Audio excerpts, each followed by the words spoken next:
mga pinagpalang lubos na mga anak ng Diyos. Magandang umaga po sa inyong lahat. Tayo po'y muling natutuwa sa dakilang Diyos dahil sa panibagong pagkakataon na ibinigay niya upang tayo sama-samang makinig na kanyang banal na salita. Dahil po dyan ay marapat lamang na tumanggap ng papuri pagsamba ang dakilang Diyos na lumikha. At sa pagpapatuloy ng ating pakikinig, naway lubusan nating maunawaan ang kanyang salita nang sa gayoy pagpapalang lubos ang ating makamtan. Sa ating pong pagpapatuloy, sa muli tayo dumako sa isang maiksing panalangin. Tayo po'y manalangin. Ama naming nasa langit, makapangyarihan at hindi nagbabago. Kami po, O Diyos, ay dumudulog sa iyo na nagpapakababa sa pangalan ni Jesus na aming Panginoon at tagapagligtas. At sa mga sandaling ito, O Diyos, hinihiling din po namin na patuloy mo kaming pakalinisin. Ano pat sa bawat pagkukulang, pagkakasala, o paglabag sa iyong mga utos. Diyos, patawarin mo kami at linisin.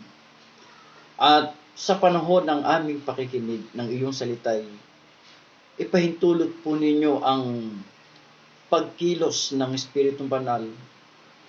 Ang pangunawa ay sumaamin. At naniniwala kami, O Diyos, na sasamahan mo kami hanggang sa huling pag-aaral namin. Ito ay may tubay ng iyong Espiritong Banal at sa liwanag ng iyong salita. Sa matamis na pangalan ni Jesus. Amen at Amen. Ipagpapatuloy po natin sa araw na ito ang ating paksang pinag-aaralan patungkol sa salitang discernment. At ang ating po magiging tema ay hindrances in discernment. Ulitin ko, hindrances in discernment. At ang ating pong tekstong babasahin ay nasa Ezekiel chapter 28 verse 17. Ganito po ang sabi sa English Bible. Your heart was lifted up because of your beauty. You corrupted your wisdom for the sake of your splendor. I cast you to the ground. I laid you before kings that they may gaze at you. Ito naman po ang sabi sa Tagalog na Biblia. Ezekiel, kabanatang 28 at talatang 17. Naging palalo ka dahil sa iyong kagandahan. Ginamit mo sa kasamaan ang iyong karunungan para mapatatag ang iyong katayuan. Kaya, ibinagsak kita sa lupa upang maging babala sa ibang mga bansa. Pagpalain ng Diyos ang ating talatang binasa. Muli natin balikan ang ating tema, hindrances in discernment. Kung matatandaan ang hindrances, ibig sabihin sa Tagalog ay anumang mga humahadlang upang hindi maganap ang kanyang nais. At kung ma-recall natin, last week, ang salitang discernment, ayon sa Vines, it means judging by evidence whether they are of God. So pag sinabing discernment, judging by evidence whether they are evil or of God. Ito ay paghatol o pagpapasya o pagdidesisyon ayon sa ebidensya kung ito'y man ay galing sa masama o galing sa Diyos. At kung matatandaan natin, ang salitang discernment sa Tagalog ay pagkaintindi, pagkaalam, o pagkakilala. Yun namang ating tekstong binasa kanina, Ezekiel 28 verse 17, Isa po ito sa mga talatang tatalakayin natin patungkol sa hindrances about discernment. Kaya po, nais kong ipahayag sa bawat anak ng Diyos sa araw nito na ayon sa banal na kasulatan ay malinaw na makikita ng kanyang mga anak ang mga hadlang sa discernment. At ngayon po ay narito ang tatlong hadlang sa discernment. Una po, hindrances for Lucifer. Ikalawa, hindrance for Eve. And last one, hindrance for Adam. Ulitin ko, the three hindrances in discernment. Number one, hindrances for Lucifer. Next, hindrance for Eve. And last one, hindrance for Adam. Ngayon po, atin ang talakayin ang unang mga sagabal para kay Lucifer. Hindrances for Lucifer or mga sagabal para kay Lucifer. Pag sinabing Lucifer, ito ay katapat ng isa sa mga planeta sa solar system. At ang tawag ay Venus. So, Lucifer also means Venus. Another one, the word Lucifer means morning star, tala sa umaga. Anong meron kay Lucifer? God created Lucifer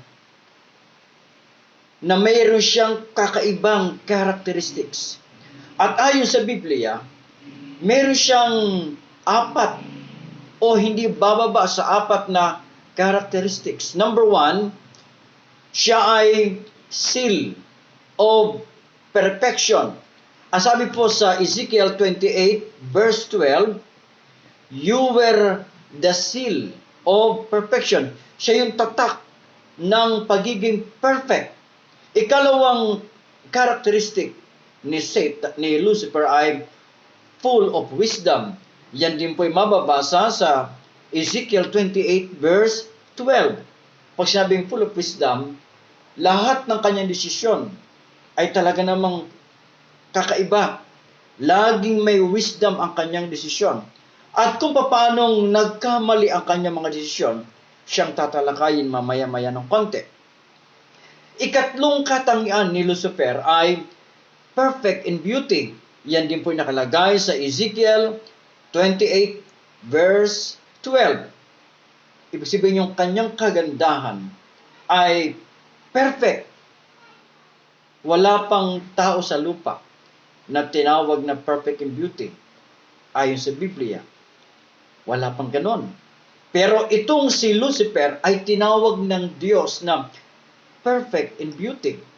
At another one, sa Ezekiel 28 verse 15, ang sabi ng Biblia, you are perfect in your ways. Wow! Pag sinabing perfect in His ways, lahat ng kanyang ginagawang paraan, lahat ng kanyang kaparaanan, lahat ng kanyang ginagawa, pinupunta ng laging perfect. At nais ko itong basahin sa Tagalog, Ezekiel 28 verse 12 at verse 15. Ang sabi po sa Tagalog ay ganito, tao, itangis mo ang sasapiti ng hari ng Tiro.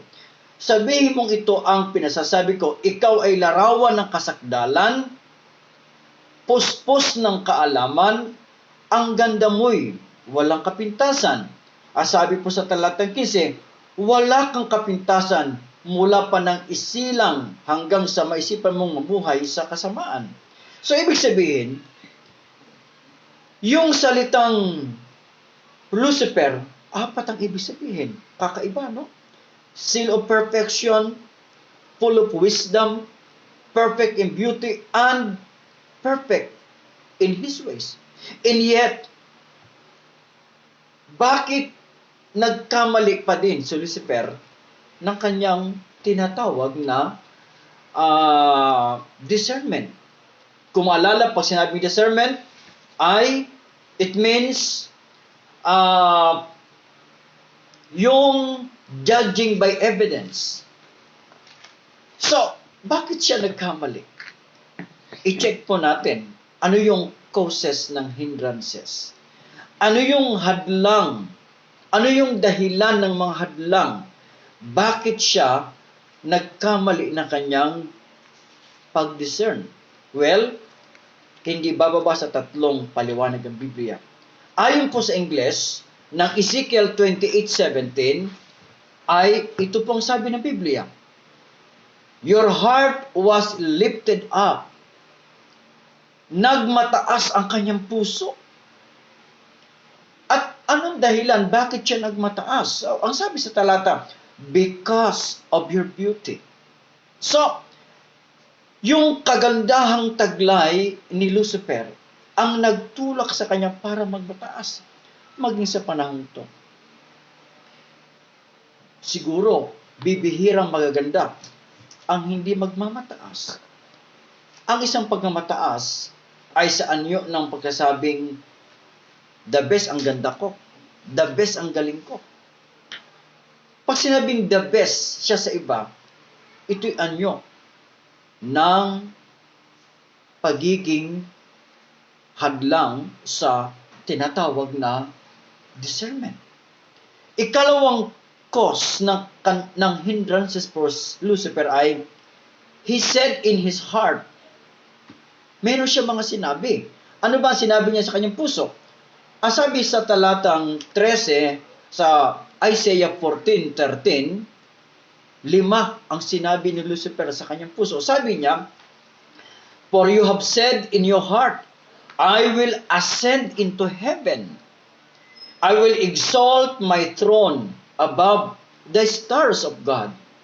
I will also sit on the mount of the congregation on the farthest sides of the north. I will ascend above the heights of the clouds. I will be like the Most High. Ito yung sinabi niya sa kanyang puso. Kaya pag sinasabi ng tao, ganito na pala ako. Ang dami ko na palang kayamanan. Ang dami ko palang talento. Ang dami kong kakayahan. Kakaiba ako sa marami. Ang ganitong attitude ni Lucifer at na sino mang likha ng Diyos ang dahilan ng hindrances upang hindi siya makagawa ng tamang discernment. Ano pa yung pangatlong cause ng hindrance ni Lucifer? Doon po sa Ezekiel 28:12, ito sa pangalawa, especially sa verse 17. Ang sabi sa verse 17, you corrupted your wisdom for the sake of your splendor. Na-corrupt niya ang kanyang wisdom because of splendor. Nasira ang kanyang wisdom because of splendor. Pag sinabing splendor sa Tagalog ay kaningningan, karangyaan, kariktan o kakisigan. Kung sa Tagalog, gwapo. So, ibig sabihin, yun yung causes ng kanyang hindrances to discern. At ano ang resulta ng mga ito? Ang sabi sa Ezekiel 28:15, sa last part, iniquity was found in you. Pag sinabing iniquity, evil. So, ang resulta ay evil or iniquity. At dahil sa ginawa ni Lucifer, may judgment yan. Ang judgment niya, ang sabi sa Ezekiel 28:17, ay ganito. Basahin ko po ang judgment kay Lucifer. Ezekiel 28:17, ang sabi doon, I cast you to the ground. Ibabagsak sa lupa o sa baba.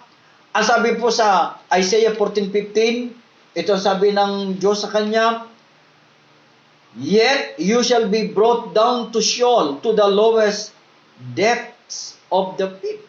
So, hindi lang sa baba, doon pa sa kalaliman siya dadalhin. Ano ibig sabihin?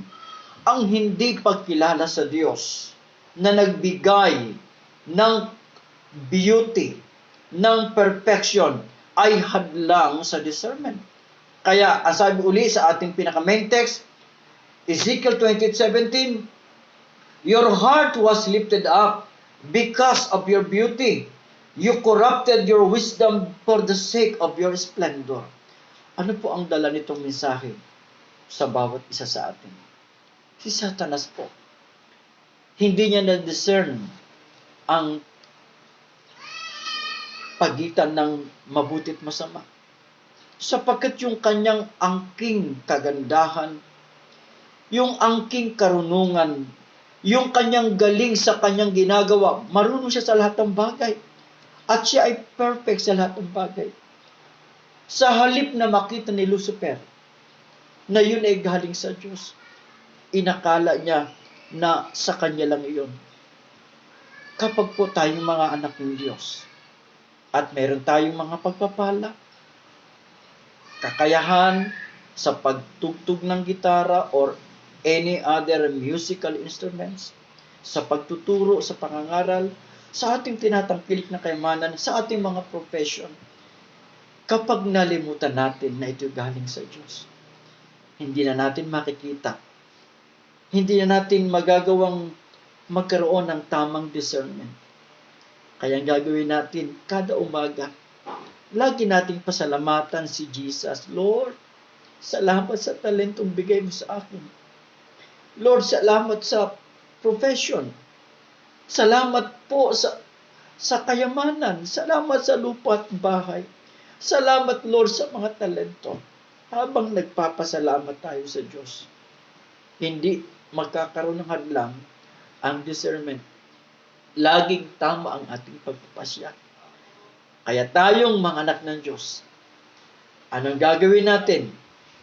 Sa tulong at biyaya ng Diyos, huwag nating kalimutang magpasalamat sa Diyos sa lahat ng panahon.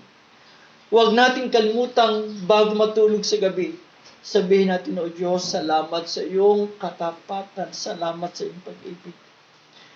Ikalawang hadlang, ito naman po ay singular lang, isa lang ang binanggit, hindrance for Eve. Hadlang kay Eva. Si Eva po, nung nilikha ng Diyos ay perfect, sinless. Ang hindi lang nilikha kay Eva at kay Adan, yung likhain silang perfect in ways. Bagaman yung ibang kaparaanan na ginawa ni Adan ay perfect din, lamang yung kanyang tinatawag na character hindi perfect. Hindi pa perfect ang obedience nitong si Eva at si Adan. So, ano ang cause of hindrance for Eve? Ang cause po ay po sa sa Tagalog ng Genesis 3:13. Ito pong sabi ng Biblia. Bakit mo naman ginawa iyon? Tanong ng Diyos sa babae. Mangyari po'y nilinlang ako ng ahas. Nilinlang. So, ang sabi sa English, sa 13, the woman said, the serpent deceived me. So, ibig sabihin, kung bakit nagkaroon ng hadlang upang magkaroon ng tamang discernment si Eve, ang cause po ay nadaya siya. Magtatanong, ano ang dahilan ng deception? Ano ang dahilan ng deception para kay Eve? Ito babasahin ko po sa Genesis chapter 3 verse 6. Check po natin bakit na-deceive si Eva. Ang sabi po sa Ingles at sa Tagalog, unahin ko muna sa Ingles.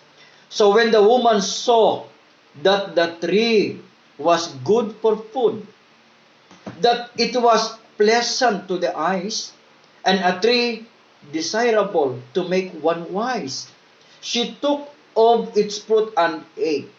Ang sabi po sa Tagalog ng Genesis 3 verse 6 ay ganito. Napakaganda sa paningin ng babae ang punong kahoy, at sa palagay niya ay masarap ang bunga nito. Nabuo sa isipan niya na mabuti ang maging marunong, kaya't pumitas siya ng bunga at kumain. So, yung deception ay naging dahilan kung bakit nagkaroon ng hadlang ang kanyang tamang discernment. At kung bakit siya na-deceive, tiningnan niya ang offer ni Satan. Tiningnan niya na mas maganda ang offer ni Satan. At ano ang nangyari nang kinain ni Eva ang prutas? Ano nangyari? Ang sabi po sa Ingles, sa 1 Timothy 2:14 ay ganito, "And Adam was not deceived, but the woman, being deceived, fell into transgression." Ang resulta ay transgression. Ang resulta kay Lucifer ay iniquity. Pag sinabing iniquity ay evil. Ang resulta naman kay Eva ay transgression. Pag sinabing transgression, violation, paglabag. At dahil sa ginawa ni Eva, dahil sa kanyang violation, 5 ang naging judgment kay Eve. Kay Lucifer, ang judgment niya, inalis sa langit, itinapon, ibinagsak sa lupa. Kay Eva, 5 ang judgment, mas malupit. Ang sabi sa Genesis 3:16, "I will greatly multiply your sorrow." So, greatly multiplied sorrow. Kaya, normally sa babae, malungkutin yan. Siguro sa panahon to, ang isa nagpapalungkot sa babae, pagkulang ng sweldo ng asawa niya. O kaya, tama naman ang sweldo, pero ang asawa, nagastos ang pera sa ibang bagay. Maaring may biniling bisyo, nagsugal, kung ano-ano pang ginamit. Kaya, yung ginawa ng babae, naging dahilan to ng multiplied sorrow. Kaya kung titingnan, mas malumbayin ang babae, bagaman hindi lahat. Bakit? Minsan, lalaki ang may dahilan. Pag ibinigay ng lalaki sa babae ang sweldo at hindi eksakto sa pangailangan, sabi ng lalaki, "O, bahala ka na i-budget mo." Malulumbay ang babae pa, paano ko ito mababudget? Kaya minsan, may dahilan din kung bakit nagiging malumbay ang babae. Alam naman ng mga Pilipino na ang babae ay ilaw ng tahanan. Ang problema sa lalaki, kung ang babae ang ilaw ng tahanan, ang lalaki ang tagapundi ng ilaw ng tahanan. Napupundi ang ilaw pag laging ginagalaw, inaalis, nababangga, ganun din. Kaya, may bahagi din talaga ang mga lalaki, bagaman hindi lahat. Ikalawang judgment kay Eve, greatly multiplied sorrow in conception. Ang isang sorrow, maaaring kung ano-ano mga bagay. Ito naman, matinding kalumbayan sa kanyang paglilihim. Pag naglilihi ang babae, hindi normal ang kanyang kinakain kung minsan. Minsan, pag naglihi ang babae, pagising sa umaga, gusto ko agad ice cream. Parang hindi tama sa pandinig. Minsan, pagising umaga, gusto niya kumain ng napakaasim na mangga. Kaya nagiging hindi normal ang galaw ng babae sa panahon ng conception o paglilihi. Kaya yung mga lalaki naman ay maging maintindihin. Lalo na kapag ang sabi ng babae, ito narinig ko lang sa isang pastor, na sabi nung babae, ay yung kanyang asawa ay pastor. Sabi ng babae, naglilihim, "O mahal kong asawa, gusto ko pakwan." Ang sabi ng babae, "Pero gusto ko sa pakwan na nakawin mo." Sabi ng lalaki, "Aba, pastor ako, pag nanakawin mo kong pakwan?" "Aba hindi, basta, yan ang gusto ko." Ay siyempre, ang pastor, paano niya gagawin to? Kinakailangan nakawin niya. This is against the Bible. Kaya, ang ginawa ng pastor, may kapitbahay siyang may tanim na pakwan. Kinausap ko may-ari, "Manong, naglilihi ang asawa ko eh.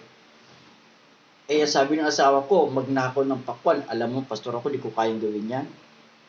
Manong, ito ang bayad sa pakwan. Mamayang gabi, nanakawin ko ha. Sabi ng may-ari, paano nanakawin mo, bayad na? Eh kasi, yun ang ating ipapalagay na ninakaw ko. Kasi kukunin ko, tulog ka naman eh. Oh, hala, bahala kayo, pastor. Ay, di kinuha ng pastor ng gabi, ninakaw niya. Ninakaw na alam ng ninakawan.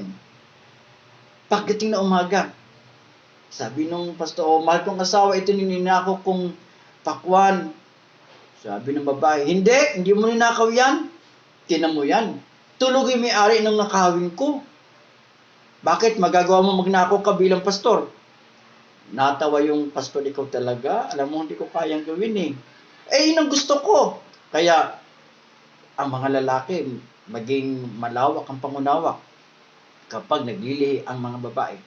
Pangatlong judgment sa babae, doon din po sa Genesis 3:16 ay pain in childbearing. May matindi siyang sakit o sakit na mararamdaman sa panganak. At alam ng bawat isa, kasabihang Tagalog, ang babae pag nanganganak, ang isang paa ay nasa hospital, ang isa ay nasa sementeryo. Dahil marami sa mga nanganganak ay hindi nakaliligtas, namamatay sila, minsan yung tinatawag na clamsia, pagtaas ng presyon ng kanyang dugo. So, ibig sabihin, normal pala yung sakit sa panganak. Pang-apat na judgment kay Eve, doon din po sa 3:16, your desire shall be for your husband. Ano mangyayari? Yung kanyang nais para sa asawa na niya. Yeah, sinasabi ng babae, anong gusto mong ulam? Anong gusto mo? Hindi naman lahat, pero ito yung naranasan ni Eva.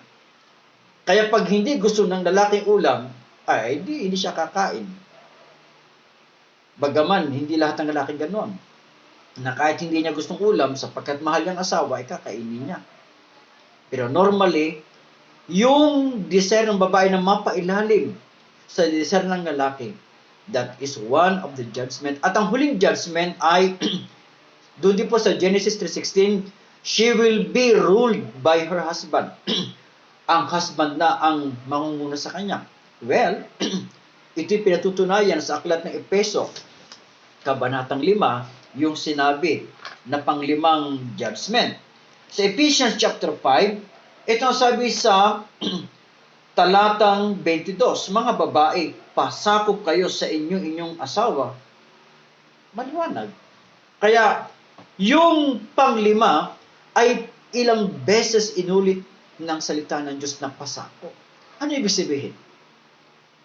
Sa ginawa ni Eva, nagkaroon ng hindrance. At yung pinaka-hindrance sa kanya, deception lang. Deception lang. Ano ibig sabihin? Ang hindi pagkilala sa utos ng Diyos ay nagiging hadlang sa discernment. Ano po ang sabi sa 1 Timothy 2:14?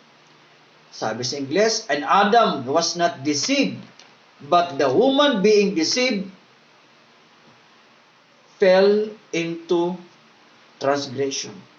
Ano po ang dalang mensahe nito sa bawat isa sa ating anak ng Diyos? Huwag po tayong padadaya. Well, ang sabi ng Biblia, ang puso ng tao ay madaya. Yan po'y pinapatunayan ng Bible. The heart is deceiver. Mandaraya ang puso. So dahil mandaraya ang puso, ano nangyayari? Maraming tao ang nahuhulog dyan.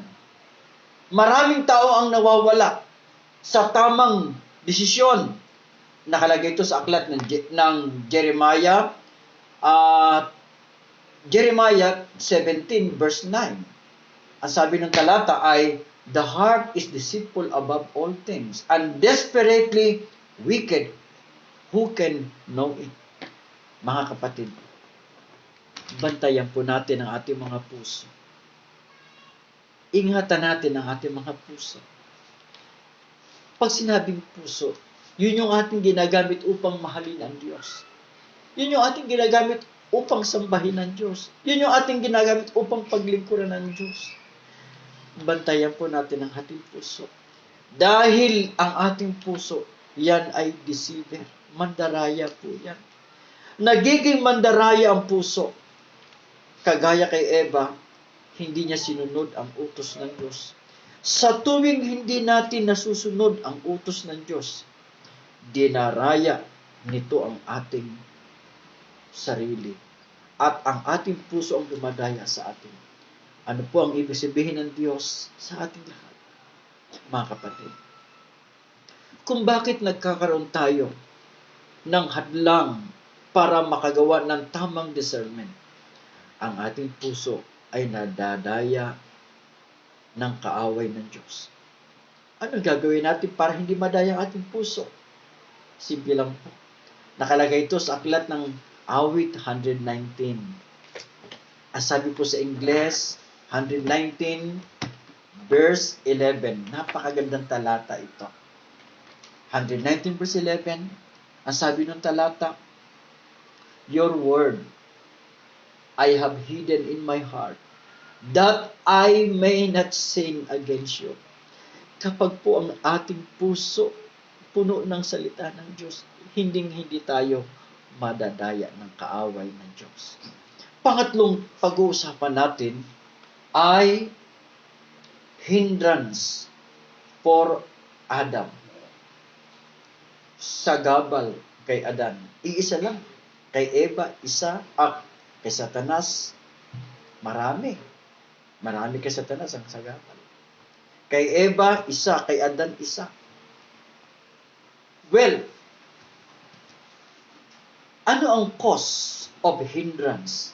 Kung bakit hindi nagkaroon ng tamang discernment si Adam?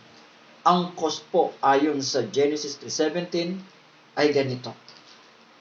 Then to Adam, he said, Because you have hidden the voice of your wife.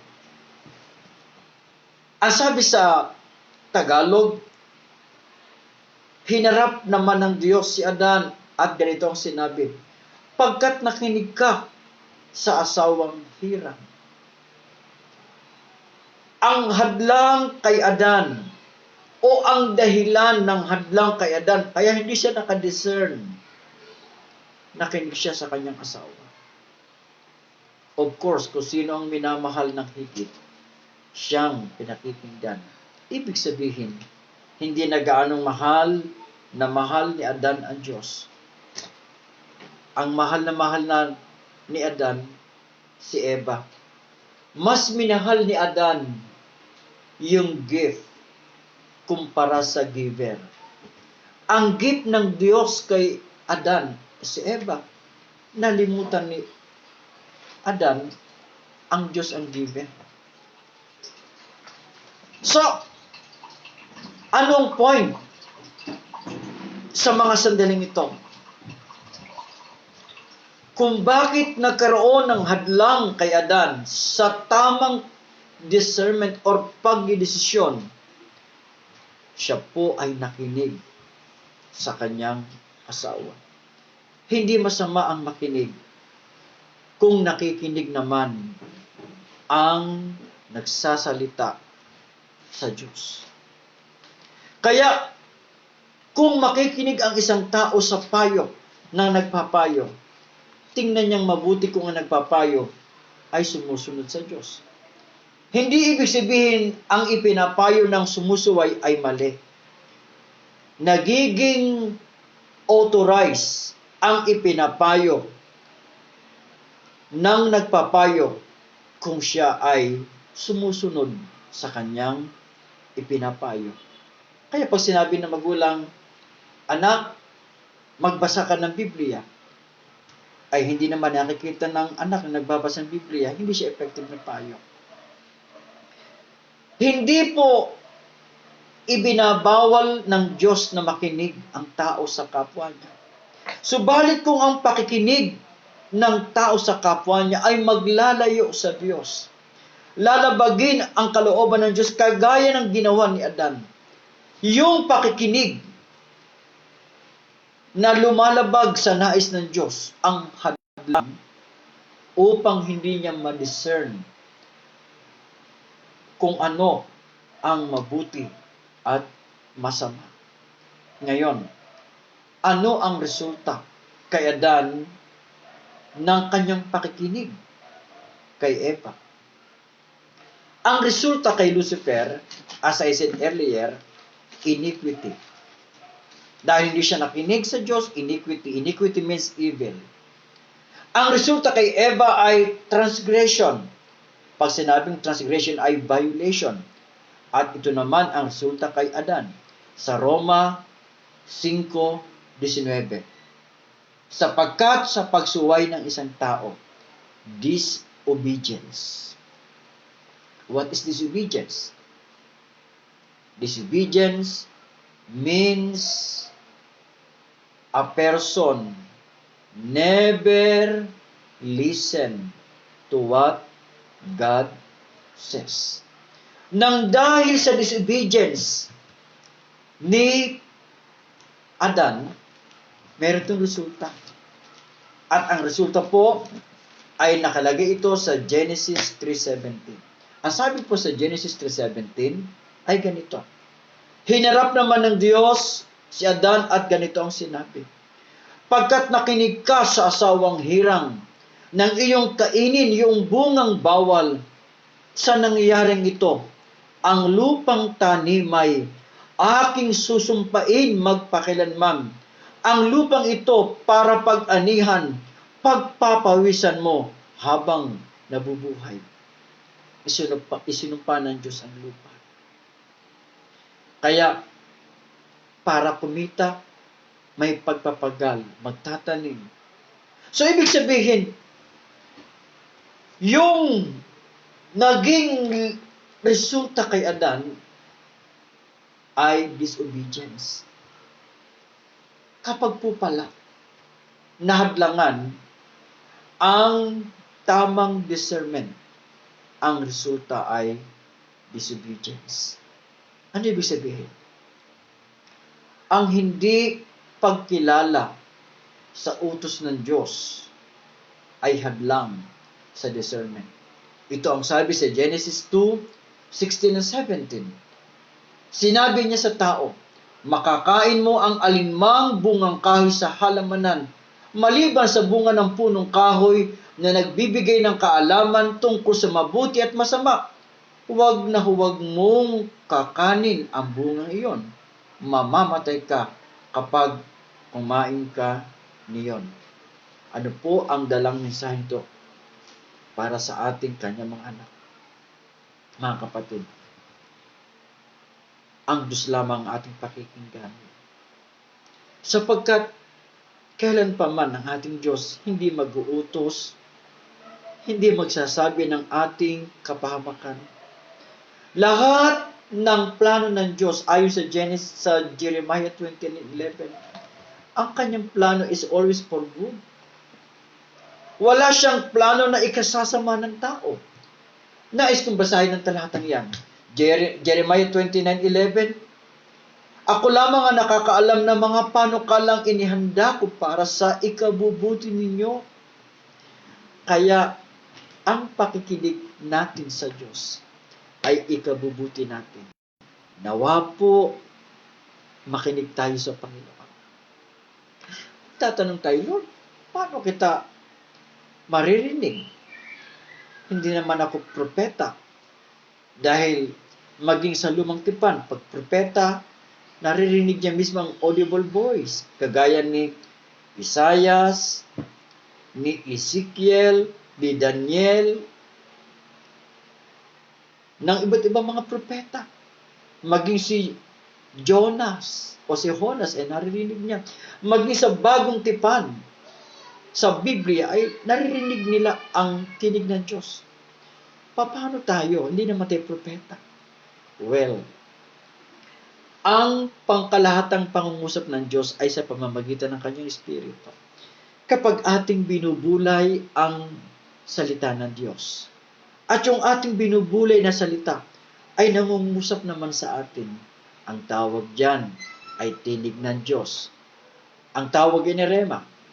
Kaya, sa mga sandaling ito, nais kong sabihin sa bawat isa, makikinig tayo lagi sa Diyos upang maiwasan ang tinatawag na hindrance in what we call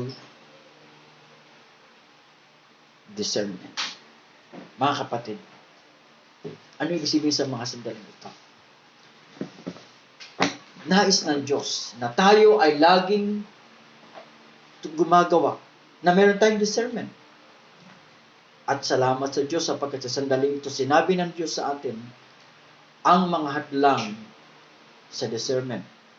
At ito nga yun, hindrances for Lucifer, hindrance for Eve, and hindrance for Adam. Nawa po, napagpala tayo sa ating pinag-aralan. Simula sa araw na ito, gawin natin ang nararapat. Makinig tayo sa Diyos. Huwag nating pakinggan ang deception.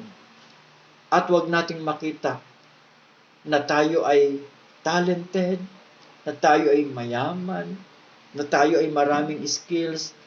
Ang lagi nating makilala, ang Diyos. Kapag laman lagi ng ating puso ang salamat, Panginoon, purihin ka, Panginoon, walang puwang sa buhay natin ang salitang hindrance in discernment. Tayo manalangin. Pinupuri ka namin, Panginoon, sa araw na ito at tinatakila. Hayaan niyo po na ang aming napag-aralan ay patuloy na manghusap sa amin. Luwalhati ka takilain sa sandaling ito. Salamat po, O Diyos, sa Espiritong Banal na pumatnubay sa amin. Salamat sa iyong salitang nagbigay liwanag at kaalaman. Salamat, O Diyos. Ito'y aming dalangin lubos na may pananampalataya. Sa pangalan ni Jesus. Amen at amen. God bless every one of us.